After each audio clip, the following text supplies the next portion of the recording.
Hey guys, it's Mitch. How's it going? We're going back today to the glory days of Jim Lee. Back before Image and back before I ever thought about criticizing it.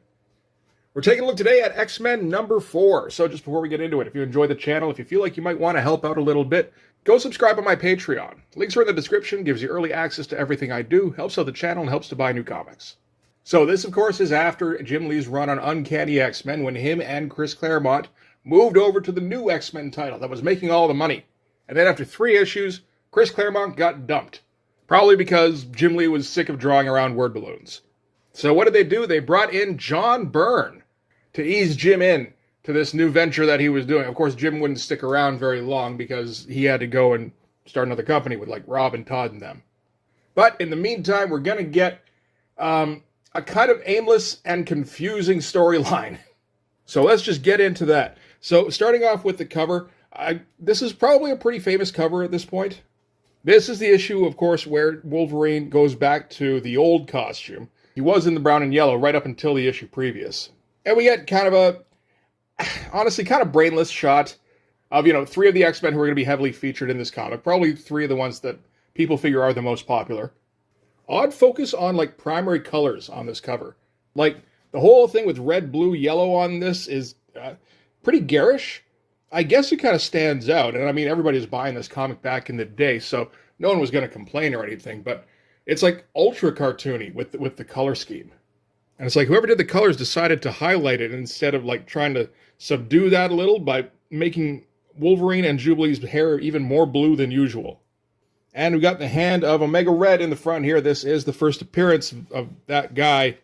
I don't know if he ever turned into anything. I get the feeling probably not. He shouldn't have anyway. This character sucks. But then again, depending on your taste, you might say the same thing about Wolverine in his first appearance. So maybe they turned him into something cool, right? Sure. Some kind of ritual gets started. A whole bunch of hands get laid on a corpse. And then all the people who have the hands, all the handed people, which are the Hand, I think, the Ninja Clan. But anyway, the Hand all die here for no discernible reason. They kind of burn up. And then the corpse, I assume the corpse steps out of the little chamber here, kind of rejuvenated, into this pretty good-looking tech room here. And there's a few attendants here who are in, protective suits, but in the next panel here, the protective suits don't do fucking shit. As an opening page, it's okay. It is, like I said, kind of confusing. It does feel a fair bit like John Byrne did not give Jim Lee a script on this. He just kind of said go and then wrote in words around what he drew. So leaving Jim Lee up to do the storytelling isn't really the best idea. What you want to do is tell him what to draw. And then you tell him and you make sure that you leave room for those word balloons, goddammit. Again, with mostly magenta and yellow on this page too. Not exactly going for a very diverse color scheme in this one. So Omega Red steps forward. Big naked dude with tech fused into his body. Looks like a Jim Lee character. And apparently he's been resurrected by, this is Shinobi, who I believe is Sebastian Shaw's son. And Omega Red doesn't recognize him, but Shinobi has a picture of Logan, like a little Polaroid, that he holds up. He goes, hey, check out my picture. And that enrages Omega Red. Very solid Jim Lee / Scott Williams figure. It's got all the proper lines on it. I think it's even fine to hatch away the feet in here. Because remember, Jim Lee also doesn't like to draw feet, just nobody ever calls him out on it. But it works in this case because this is a big smoky room, right? All the fog is coming out of the chamber here. And it feels like it should, so that's okay. So from there, we're going to cut to the purpose of the book, which is the pickup game between Wolverine and Rogue and Jubilee and Gambit. So this, of course, is based off of all of those Chris Claremont issues where after some kind of storyline or arc, you'd need a cooldown before you worked into the next storyline. So you might have an issue or even 2 where the X-Men are just engaged in some R&R. Sometimes it's just the beginning of a book. I'm thinking of the X-Men annual that was drawn by Michael Golden where they start off playing baseball. And you get the nice sequence where Colossus turns into his metal form and crushes the ball and Rogue has to go flying after it. It's some good stuff. Or, it doesn't have to be sports. If you've read the first appearance of Jubilee, it starts out with the X-women going to the mall and doing some shopping. And then the next issue is the guys' version where Rob Liefeld draws it so they all dress in plaid. And I guess they go looking for beers or something. I haven't read that one in a while. I know they get stopped by terrible, terrible looking aliens in that somehow. But in this one, we're going to get a basketball game. And I mean, I thought this was the coolest sequence when I was 12, as I'm sure many people did. Now I look at it, I don't think it's quite as cool. I kind of wonder why Jim Lee couldn't hold off for, like, maybe 10 issues. I mean, the real-time answer for that is that he wasn't going to be at Marvel in 10 issues, but I don't know that he knew that at this time. He might have. This is January of 92, so we're only 5 months out from Youngblood #1 dropping. But Jim Lee did the same thing on Wildcats, where he can't wait to get to the R&R issues. I think he thinks those are the most fun issues. And maybe he just gets bored of, like, guys doing power blasts and punching each other. It is a different flow, at least. It's also, kind of dumb. So there's an agreement in place on this where the X-Men aren't going to use powers. Because you have to have that agreement in these sequences, or else the sequence is probably going to be pretty short. Like, if powers are allowed and they're playing baseball, you can't have Nightcrawler playing shortstop. You can't really have him as anything other than designated hitter. And who the hell wants Nightcrawler for that? He's got skinny arms. So that's the agreement for this one. Rogue, Wolverine, and Jubilee are using no powers for this basketball game. The issue is that Gambit says he isn't using his powers, but his superpowers include enhanced agility. And he's like leaping over and around people and, just potting buckets with ease while he falls on his ass. This is a fun sequence and a fun page. Like with the big shot of Gambit hanging off the rim here, that probably sold for a whole bunch. And like this bit here where Gambit is going to try and drive the net and Wolverine fucking shoulder tackles him in his jorts. And he makes the bucket anyway. And he's still flipping around, hitting the net, doing a J, same thing, covering his eyes. And Rogue takes exception, snags the ball before it can get to the hoop this time, and accuses him of basically cheating because he's using his agility. What they should be doing is making it so that Gambit can't move. He has to stay in one place and shoot from there at all times with Wolverine stabbing him while he's trying to shoot. So anyway, yeah, she hucks the ball at Gambit, kind of knocks him off his feet. Jubilee's like, hey, wait a minute, we said no powers, and blinds her with the fireworks. And Gambit goes for another shot, because why not? But the net tilts because Wolverine cut it. And that causes it to tilt and not break. And at this point, the game is broken. And Gambit's like, fine, if we're not playing basketball anymore, then I'm going to try to murder you with a superpower ball. Like, it's like the game would never get this far in the first place. There's logical inconsistencies all over the place. It is just a fun, 4 or 5 page sequence in a comic book, I guess. I'm probably more chiding my younger self for thinking this was awesome. That said, I will be trying to fit something like this into Blood Force at some point. It won't be basketball, and it won't be baseball. It probably won't be any kind of sport whatsoever, actually, thinking about it. It probably shouldn't be cards, because I'm bad at them and I don't know anything about them. Although that could work in my favor, because it's a comedy book. There's options, you see what I mean? But one thing I won't do is I won't put it in the first issue after the first story arc, because that's bad discipline. Build up your book a little bit before you put in some, getting to know you shit. Let's decide we like these characters, and then build on the characters more. I guess that's kind of the deal with Wildcats. Nobody was ever going to like those characters. So you might as well put in your little R&R bit anytime you feel like it, really. All right, so from there, we're going to cut to Moira McTaggart's dream, which is all full of guilt-ridden stuff. There's a thing here where she's letting her son fall off a cliff. Yeah, I'd feel guilty about that too. And then her son turns into Magneto, and he blames her for stuff. This is all running off of X-Men 2 and 3, which I do not remember what happens in those, because I don't think I ever reread them. I probably read them when they first came out, and that'd be about it. I do vaguely recall Magneto blaming her for something. Was it a Genosha thing? Maybe. I don't know. But anyway, she's super guilty, and leads to a nightmare. Kind of an interesting sequence. That's some creepy-looking imagery. Nice big close-up of Moira in profile there.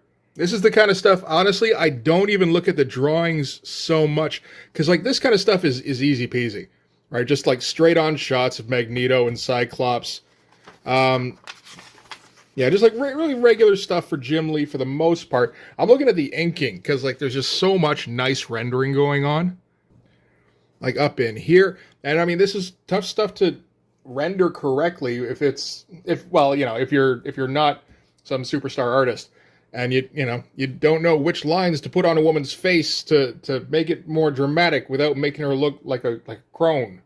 So Moira wakes up and scares the living shit out of everybody in the mansion. Banshee goes to comfort her. He can't speak because his jaw's wired shut. I guess that's because of something that happened in either X-Men number 2 or 3. I could have reread it, but I didn't do that because I got better things to do. Get our classic shot of Cyclops and Mr.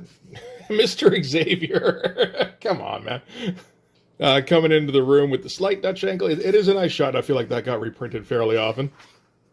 And they're trying to calm Moira down. She can't really, she's so worked up she can't even really communicate verbally. So Xavier's trying to kind of have a little group encounter meeting telepathically. And that way Banshee can talk too, kind of. And at that moment, Rogue goes crashing through the window. Because I guess Gambit threw the supercharged ball at her. Which is probably for the best because, like I said, it probably would have murdered Wolverine. Well, it would have been a lot grosser if he'd thrown it at Wolverine, theoretically at least.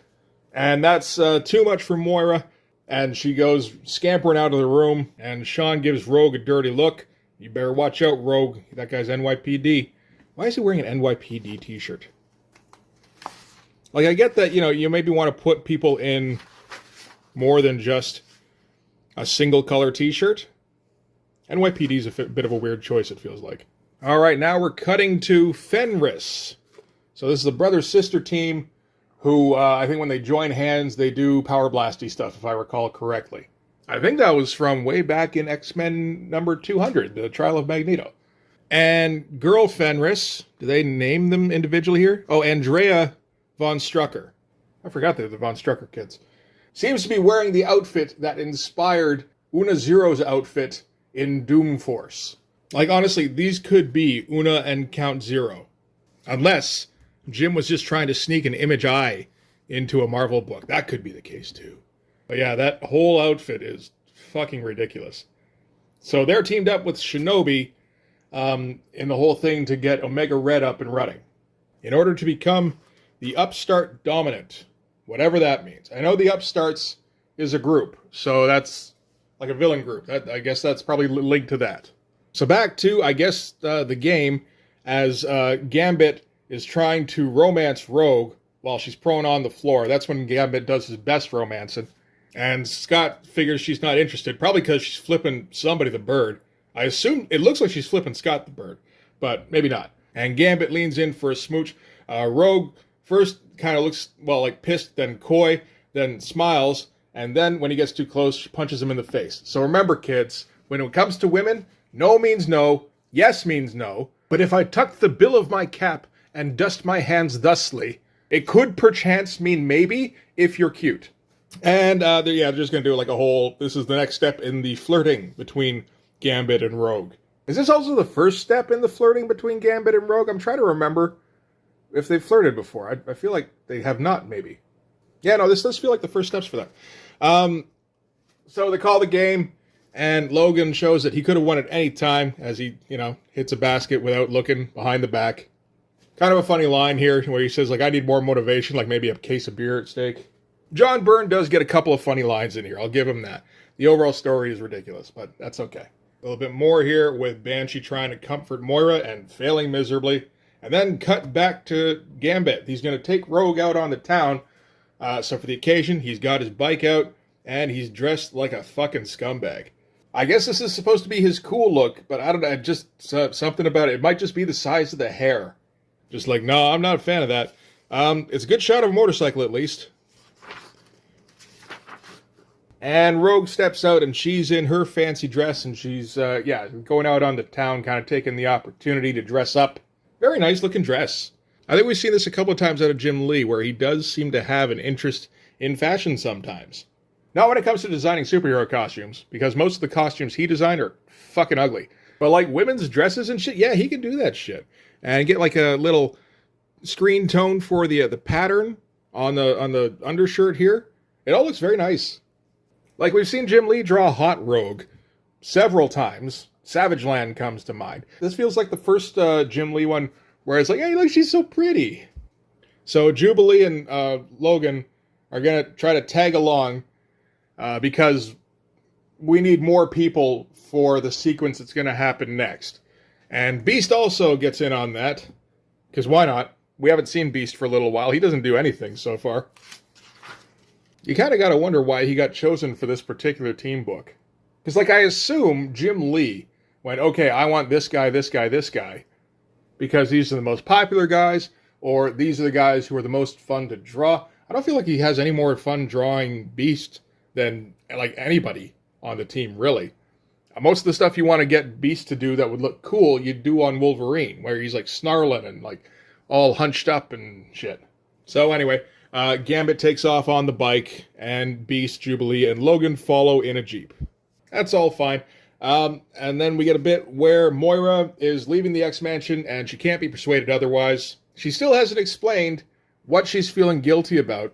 And I mean, you know, that's partially on me for not going back and rereading that shit. But you're still forgetting the cardinal rule of any comic could potentially be someone's first comic. So if you're going to introduce an element, like a character like Moira, feeling super guilty about some shit, maybe explain what the shit is.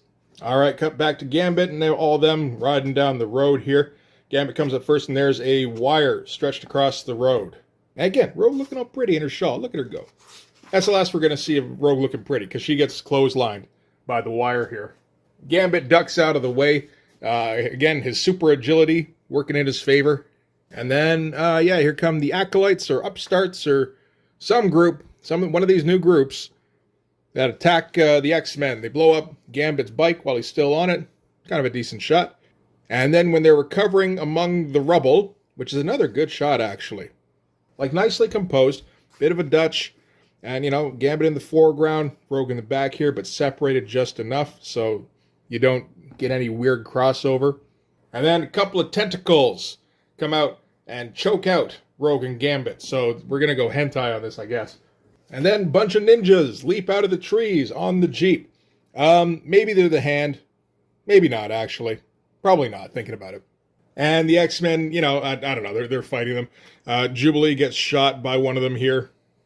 Not by, I don't think, like a laser or like anything that'll do any real damage.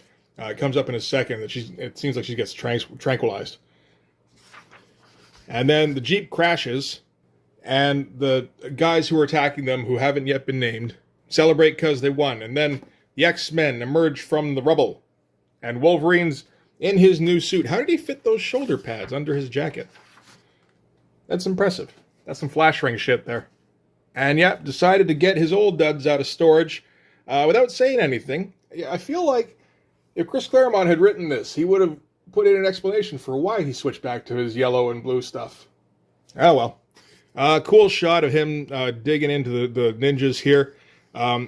Beast kind of looks like he's noogieing this guy's face. And then they start falling unconscious. Logan's still upright, of course, because of his healing factor. And then Omega Red comes in and scoops him up, and that's not a particularly impressive shot. In fact, this is kind of a boring page altogether. Logan kind of recognizes him as Arcady, which he says that's, well, you know, no, not anymore. Arcady's dead, I am now Omega Red, and it is you who are dead. That's not one of the good lines from John Byrne. And yeah, they kind of pack it up with, like pack them all in an ambulance like they're paramedics. And at that point, Moira's cab speeds by them, and she doesn't look up. And that's the end of the issue. So, yeah. I don't know, stuff happened in that issue, I guess. But, like, at the end of it, you're not really any more enlightened about where this is going than you were at the beginning.